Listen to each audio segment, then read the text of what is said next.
So what's up no mga Lodi no. So nandito nga pala tayo sa aming mini factory ng chicharon.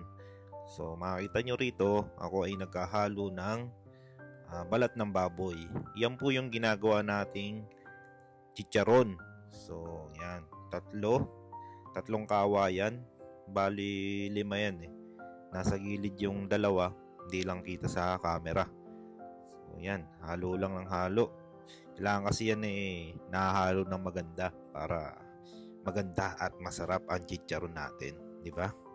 So, sa mga gusto nga palang umorder ng Twins Chicharon Baboy, yan, PM nyo lang po kami sa aming Facebook page. Hanapin nyo lang po Twins Chicharon Baboy o kaya sumali po kayo sa aming group. Search nyo lang po Twins Chicharon Baboy Reseller Only. Yon. So yan, halo pa rin tayo ng chicharon. O, di ba? Halo lang ng halo hangga't di nangangalay. Kailangan kasi yan para maging maganda yung chicharon natin. Para laging masarap at malutong. Yan. So, di ba?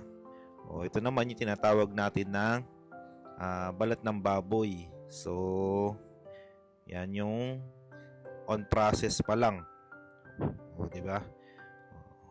So, ito naman yung pinapakuluan o ginagawa nating antala, yung balat ng baboy. So, medyo matagal ang process niyan, no? O, kulang ang 1 buong araw bago natin maluto yan at maging chicharon. Yan. So, pagkatapos nun, ganito na yung magiging itsura niya.